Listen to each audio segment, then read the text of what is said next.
Samsung S24 ultra এখনও কিন্তু আমার কাছে আছে, বাট এবার যে কাজটি করব সেটা হচ্ছে এই ফোনটি কিন্তু যে রিস্টার্ট করতো সেই ফোনটি সেই অবস্থায় ছিল লাস্ট। তো রিস্টার্ট করার অবস্থাটা আসলে আবার লেয়ারটা একটু রিসোল্ড করার পরেই ফোন অন হয়, বাট ফোনটা কিন্তু ক্যামেরা কাজ করছে না, ওয়াইফাই কাজ করছে না এবং একটু হিট হচ্ছে। তো আমি যে কারণেই চিন্তা করলাম সব কিছু খুলে ফেলবো আজকে। তো আর আপনাদের সাথেও শেয়ার করব, সাথে কিন্তু আমি টেম্পারেচার দিয়ে দিয়েছি, এসএমডি টেম্পারেচার, আপনারা সেটা দেখে নিতে পারেন। তো দেখুন এখানে আমি একেবারে সিপিইউ, র্যাম এবং স্টোরেজ সব কিছু খুলে নিলাম যেন লেয়ারটা খুব সুন্দরভাবে রিভলভ করা যায়। আমি ম্যানুয়ালি খুব সুন্দরভাবে রিভলভ করার চেষ্টা করব এবং কি আপনাদের সাথে শেয়ার করার চেষ্টা করব। আশা করি সম্পূর্ণ ভিডিওটি দেখবেন এবং ভালো লাগবে। আপনাদের মতামত কমেন্টে জানাতে পারেন। এই ধরনের কাজ মানে একেবারে ভালো রকম একটা যুদ্ধে নেমে যাওয়ার মতো বিষয় এবং কি এই মডেলের কাজ অন্যান্য মডেলের কাজের থেকে একটু আলাদা, এটা মাথায় রাখতে হবে। তো যাই হোক, একটু সময় তো দিতেই হবে, আমি চেষ্টা করছি এবং যার ফোন উনিও আমাকে সময় দিয়েছেন, তা আমার ধীরে ধীরে কাজটি করার চেষ্টা করছি আমার সময় মতো। তো দেখুন লেয়ারের যে লাইনগুলো সেগুলো আমি চেক করব এখন যে ঠিকঠাক মতো কানেক্ট পেয়েছে কি না। দু একটি লাইন মনে হচ্ছে ঠিকমতো পায়নি, এরকম একটু ফল্ট মনে হয়েছে, সেগুলো আমি চেক করব এবং কি কোথাও কোনো প্রবলেম আছে কি না সেগুলো চেক করব। এ টু জেড আবার রিভলভ করব, রিভলভ করে আপনাদের সাথে সেই বিষয়টি শেয়ার করব কিভাবে রিভলভ করা যায় এবং এক চান্সে কীভাবে করা যায়, কিভাবে মানে একটা কাজ করলে কি হয় একটা অভিজ্ঞতা তৈরি হয়। আর প্রথম যে কাজটি আপনি করবেন সেটা যতটুকু হবে তার চেয়ে আরেকবার করবেন আরেকটু সহজ মনে হবে। নতুন নতুন কৌশল আপনাকে রপ্ত করা শিখতে হবে এবং কি চেষ্টা করতে হবে, তাহলে হয়তোবা সেটাতে সব কিছু একদম সহজ হয়ে যাবে। তো আমি এখানে দেখুন আমি ক্লিন করে নিলাম। এই ক্লিন করতে গিয়ে আমি আসলে বুঝতে পারলাম যে এই ফোনের পরস্পর কোনো লেয়ারের যে বলগুলো সেগুলো কিন্তু শর্ট হয়নি।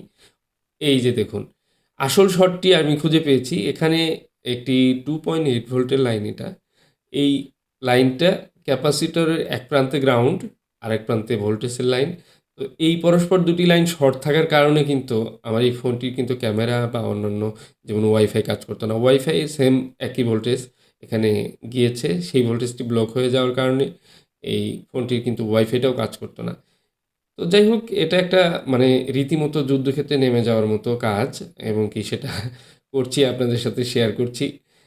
তো যাই হোক, অভিজ্ঞতার তো শেষ নেই, অভিজ্ঞতা নিতেই হবে। এই ধরনের কাজে আসলে অনেক বেশি পারিশ্রমিক রাখা প্রয়োজন এবং কি অনেকেই কিন্তু হার মেনে এই ফোনটি কিন্তু রিটার্ন করে দিবে। আমার মনে হয় আমি যতটুকু চেষ্টা করছি এতটুকু অনেকে করছে কিনা বা করবে কিনা সেটা সন্দেহাতীত। তো যাই হোক, আমি আসলে যতটুকু করছি ততটুকু খুব সুন্দর করে কাজ করার চেষ্টা করছি। কোনো প্রবলেম যেন না থাকে বা নতুন করে কোনো প্রবলেম যেন ক্রিয়েট না হয়। যে প্রবলেমটি ছিল এই ফোনটির সেটি হচ্ছে হিউজ পরিমাণে গরম হতো এবং কি গরম হয়ে ফোনটি কিন্তু ক্যামেরা কাজ করতো না। ফ্রন্ট ক্যামেরা কাজ করতো। হ্যাঁ, ব্যাক ক্যামেরা টোটালি কাজ করতো না। তো এই ফোনটির আমি ১ম এ যে কাজটি করি সেটি হচ্ছে আমি চেক করি সিপিইউ, র‍্যাম, সিপিইউ রিভলভ করি, কারণ উনি বলেছিল আপডেটের পর প্রবলেম হয়েছে। কোনোভাবেই কিন্তু গরমটা কমে না এবং প্রবলেমটাও ফিক্স হয় না। তো র‍্যাম, সিপিইউ রিভলভ করে কোনো লাভ নেই। পরে চিন্তা করলাম লেয়ারের যে কাজটা সেটা করতে হবে। তো লেয়ারটা রিমুভ করি। তো দেখুন লেয়ার কিন্তু আমি এখানে রিভলভ করছি, আমার এয়ার, টেম্পারেচার সবকিছু শো করেছি এবং কিভাবে কাজ করছি আপনাদের দেখাচ্ছি। তো লেয়ারের কাজ করতে গেলে আসলে একটু ধৈর্য রাখতেই হবে এবং কি ধীরে ধীরে কাজগুলো করতে হবে। এসএমডি হালকা হালকা করে উপর থেকে দিতে হয় যেন বলগুলো বেরিয়ে না আসে, আবার ঠিকঠাক মতো মেল্টও হয়। তো এটার অবশ্য যে কিট পাওয়া যায়, মানে একটা জায়গায় স্পেসে বসিয়ে তারপর কিন্তু পিপিডি অ্যাপ্লাই করে একদম প্লেটটাকে টান দিয়ে তুলে তারপর কিন্তু আমরা বলগুলো করতে পারি, সেটা একটা ওয়ে।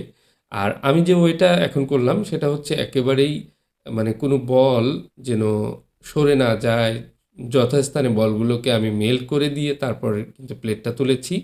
এর কারণ হচ্ছে যে আমার কোনো বল ছোট বড় হওয়ার কোনো সুযোগ নেই। কারণ যখন আমরা পিপিডি এপ্লাই করে যখন টান দিয়ে তুলি, স্টেনসিল তোলার সময় অনেক সময় কিন্তু কিছু পিপিডি ওই স্টেনসিলের সঙ্গে উঠে আসতে পারে এবং কি অনেক সময় এটা পেস্টের কোয়ালিটির কারণে হতে পারে।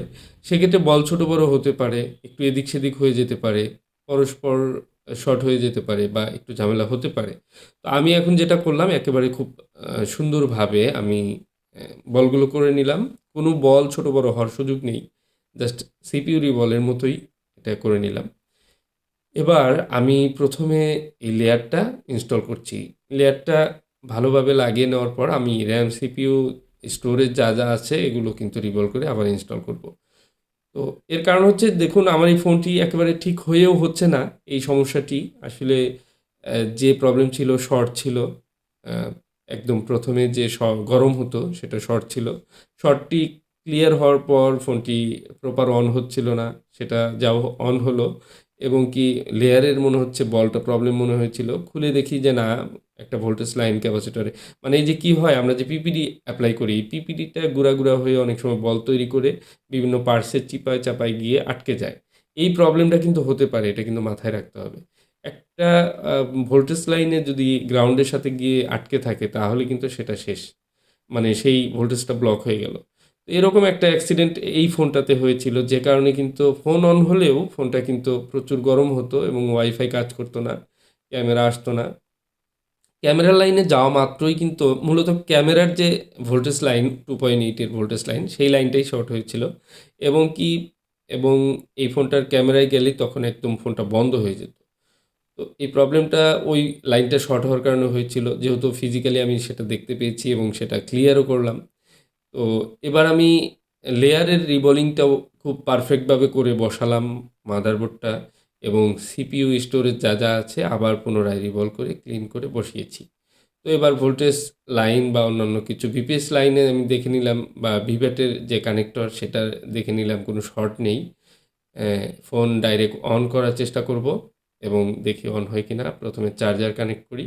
তো আলহামদুলিল্লাহ দেখুন, এই যে লেয়ার বসিয়েছি, তারপর সিপিইউ, র্যাম, স্টোরেজ সব কিছু রিভলভ করে একবারে বসিয়েছি, কোনো চেকিংয়ের প্রয়োজন নেই।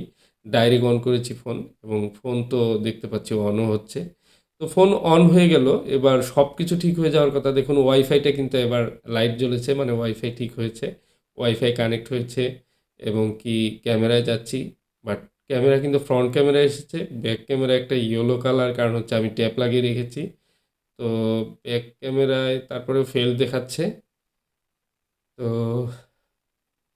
সব কিছুর পরেও অনেক সময় কিন্তু মানে মনে হয় তীরে এসে তরি ডুবে, এরকম একটা ব্যাপার। তো সব অনেক সুন্দরভাবে কাজ করলাম, সবই ঠিক আছে। দেখুন ব্যাক ক্যামেরায় আসছে, বাট ব্যাক ক্যামেরায় সবগুলো লেন্স মনে হয় কাজ করছে না, বা কোনো লেন্সে প্রবলেম আছে, এরকম হতে পারে। হতে পারে যে কোনো লেন্স, ফিজিক্যালি লেন্সও প্রবলেম হতে পারে, বাট এই ফোনটি কিন্তু কোনো ধরনের কাজ করা হয়নি সেরকমভাবে, লেন্সের প্রবলেম নাও হতে পারে। এখানে ডুয়াল ক্যামেরা অন করলাম, ডুয়াল ক্যামেরায় কিন্তু ক্যামেরা ঠিকঠাক মতো কাজ করছে। ক্যামেরার যে সেটিং সেগুলো চেক করলাম, সব কিছু দেখলাম, এবং ওয়াইফাই কানেক্ট দিয়ে আমি একটা ক্যামেরা অ্যাপস নামাবো, থার্ড পার্টি একটা ক্যামেরা অ্যাপস। আর আরেকটা বিষয়, এই ফোনটাতে আমি সার্ভিস মোডে যেতে পারছি না, মেইন ক্যামেরা বা ক্যামেরার লেন্সগুলো আলাদা আলাদাভাবে চেক করার এখানে আমি কোনো অপশন পাচ্ছি না। তো এখানে আমি একটা জাস্ট সেলফি ক্যাম ডাউনলোড করছি, সেলফি ক্যাম দিয়ে অনেক সময় ক্যামেরা ওপেন হয়, বা কোন লেন্সে প্রবলেম সেটা যদি একটু বোঝা যায় তাহলে আমি সেই লেন্সটাকে আইডেন্টিফাই করে আমি কিন্তু সেই লেন্সের যে বেজের লাইনগুলো রয়েছে কানেক্টরে, সেগুলো কিন্তু স্পেসিফিকভাবে আমি কিন্তু একটু মেজারমেন্ট করে দেখতে পারবো। আর সমস্যা হলো যে বর্নিওতে এই ধরনের যে এই মডেলটার সাপোর্ট নেই, মানে সব ধরনের সাপোর্ট নেই। লেয়ার এবং কি স্ক্যামেটিক রয়েছে, সেটা দিয়ে যতটা সম্ভব আমি ট্রেসিং করার চেষ্টা করব। তো তারপরেও এই ধরনের প্রবলেম কেউ পেয়ে থাকলে এবং সেটা সলভ করে থাকলে, আপনাদের অভিজ্ঞতা থাকলে অবশ্যই জানাবেন। আশা করি কমেন্টে আপনারা সেই বিষয়টি রেসপন্স করবেন, যারা এই ধরনের প্রবলেমগুলো পেয়েছেন, বা আপনার কি মনে হয় কোথা থেকে প্রবলেম। তো আমি এরপরেও যদি প্রবলেমটা সলভ করতে পারি সেটা আপনাদের সাথে শেয়ার করব। আসসালামু আলাইকুম।